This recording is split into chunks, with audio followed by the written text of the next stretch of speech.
I mean, in contrast to that what was happened. very much not undercover. Because of the darkness. protesters and the violent Well, so criminals my that were question for attacking you our is, law enforcement. you If you had remember said- in that operation, what happened was our officers were out trying to get a car stuck out of the snow when they were surrounded and assaulted and blocked in by protesters that were inciting. The officer was following his training. He did follow his wondering, training does because of an firing two individual shots that was point blank into a driver's window. Is that part of the training? How is that self-defense? This is an experienced officer who followed his training, and we will continue to let the investigation unfold into the individual and continue to follow the procedures and policies that happen in these use of force cases. But let's remember the events that surrounded what happened yesterday on that tragic situation was that these individuals had followed our officers all day, had harassed them, had blocked them in. They were impeding our law enforcement operations, which is against the law.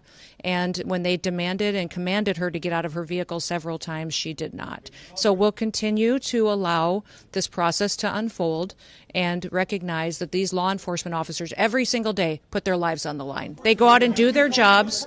They go out and... Terrorist, though, without an This was an act of domestic terrorism, which is perpetuating... No investigation into who she was or what she was about, and yet now you're saying... These policies and procedures that follow a use of force situation like this are continuing to be put in place. So this is standard operating procedure after every use of force situation is that we follow these procedures and protocols. This situation is no different. Back there. Nope, this young lady right beside you. I'll come to you next. Thank you so much. Should we expect a surge of agents in New York City, and if so, when? I would say that President Trump and his administration are focused on protecting people. So we will never telegraph exactly the numbers and operations that we have and where we will be focused on. But I think that when you see violent criminals that are taking advantage of American citizens and putting their lives in jeopardy, our law enforcement officers at DHS will always show up. Yes. I'll come back. Go ahead. Secretary, the officer involved in the shooting yesterday, has he been suspended or is he still in the field? The officer went to the hospital. He was hit by the vehicle, went to the hospital and received treatment, was released and is spending time with his family now.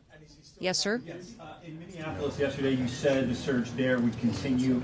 While you didn't directly say whether we can expect an ICE surge for civil deportation enforcement, can you explain what a surge is? I won't describe in detail our law enforcement operations that we have. It's just puts our officers' lives in jeopardy, but they will be there enforcing the laws of this country and upholding the public safety needs that have to happen when it comes to enforcing federal law. Just Homeland Security investigations. We've got thousands of officers there, and I'm not opposed to sending more if necessary to keep people safe. Secretary Noem. Back up here. Secretary, can you talk a little bit about the experience of the officer and some of his background? How much training did he have?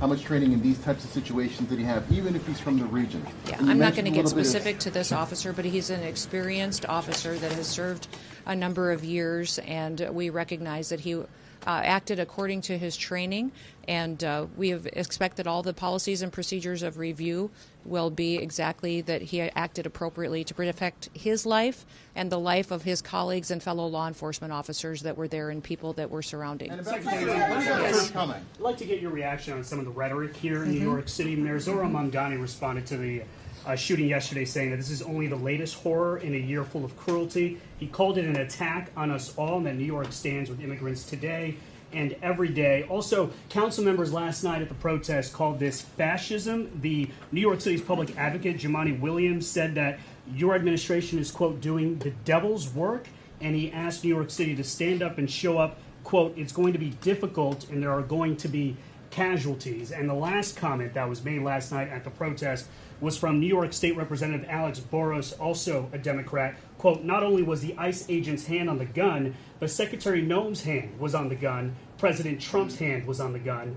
What is your response to New York Democratic leaders, those particular comments, and the protesters that are outside? I would say those comments are why we're standing where we are today. That kind of language and that kind of provocative talk, inciting people to take action and perpetuate violence in some cases is unacceptable, and especially of elected leaders. We have a responsibility to state the facts, to go out and enforce the law.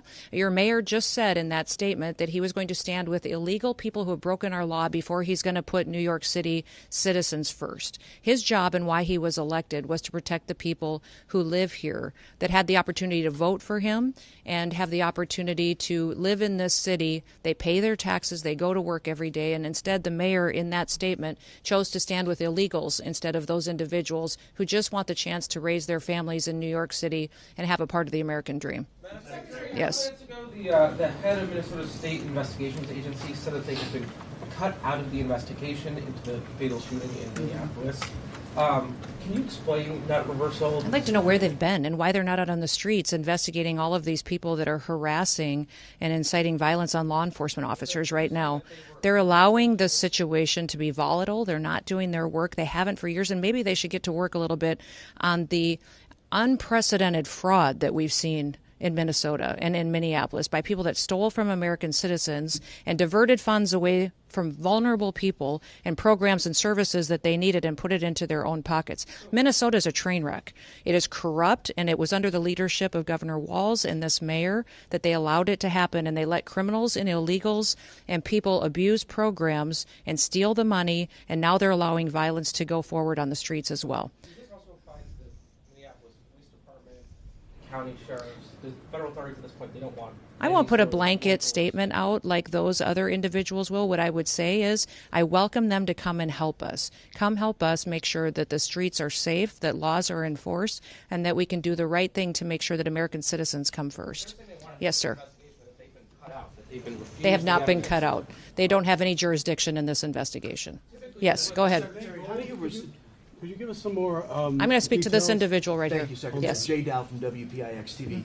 How do you respond to Americans who have been listening to your comments that this was an act of domestic terrorism, that the officer was hit Anytime by a you vehicle, take and say something- that it is in direct contradiction to what they are seeing and watching in the multiple angles that have been released in the last 24 hours?